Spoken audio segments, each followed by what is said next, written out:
নমস্কার। অবশেষে আমরা ঠাকুরের জন্মভিটে জয়রামবাটির এই ভেতরেরতে আমরা যাচ্ছি, আর এর চতুর্দিকের পরিবেশটা আপনাদের আমি দেখাচ্ছি। এখানে গেস্টদের থাকার জন্য যথেষ্ট ব্যবস্থা আছে, সেটা অনলাইনে করতে হয়। আর হাওড়া থেকে খুব ট্রেনেতে অ্যাভেলেবেল, গোঘাট স্টেশনে নেমে জয়রামবাটি কামারপুকুর অনায়াসেই যাওয়া যায়। এমনকি ট্রেনেতে গিয়ে সেদিনকার ঠাকুরের বাড়ি, মায়ের বাড়ি দর্শন করে ফিরেও আসা যায়, অনেক ট্রেন আছে। আর এই দেখতে পাচ্ছেন এখনও সেই ঐতিহ্য বজায় আছে। নতুন বিল্ডিং হলেও কিন্তু সেই যে এই খড়ের চালের বাড়ি সেটা এখনও দেখা যায়। আচ্ছা, আপনাদের বলেছিলাম সেই যে ঠাকুর মানিক রাজার আম বাগানে আম খেয়েছিলেন, এই বিখ্যাত আম গাছ। কখনো গেলে অবশ্যই স্পর্শ করবেন গাছটি, কারণ সেইভাবে ব্যবস্থা রাখা আছে। আর ভেতরে সামান্য কিছু ছবি আপনাদের দেখাচ্ছি, বিশেষ কিছু ওখানে ভিডিওগ্রাফির অ্যালাউ নয়, সেই জন্য খুব সামান্যই যেটুকু দেখানো যায় সেটুকুই আপনাদের আমি দেখাচ্ছি। আর বাকিটা সবটাই ওখানে গিয়ে দেখা আর অনুভব করা। তো ওই আম গাছটি দেখে সত্যি চোখ জুড়িয়ে যায়। গেটের উপরে গাছটিতে পুরো জায়গাটা ছেয়ে আছে। আর তখন সবে সবে ছোটো ছোটো আম ধরেছে। আমার বন্ধুরা মিলে কিছু ওই ছোটো ছোটো আম কালেক্ট করলাম, আর ওখানে পরিষ্কার করছিল, সেগুলোও আমরা নিলাম। আর এই যে বললাম যে গেস্টদের থাকার জন্য যথেষ্ট যে ব্যবস্থা আছে, আর ওখানে দেখতেই পাচ্ছেন যে বাথরুমেরও ব্যবস্থা আছে।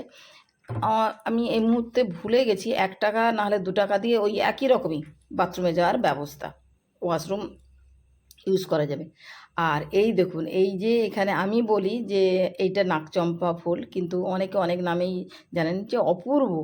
গোটা গাছটিতে এখানে কয়েকটি গাছ আছে, গাছটি মানে শুরু থেকে শেষ পর্যন্ত ফুল দেখে শেষ করা যায় না, এত সুন্দর। সব থেকে বড় কথা কি, যে সবটাই আছে আর নিজের মধ্যে একটা আলাদা অনুভূতি কাজ করে। গেলে আপনারা যারা যেতে পারেন অবশ্যই একবার যাবেন। খুব কম সময়ে কম খরচে যাওয়া যায়। আর গেলে তো অবশ্যই এই দোকানটিতে যাবেন।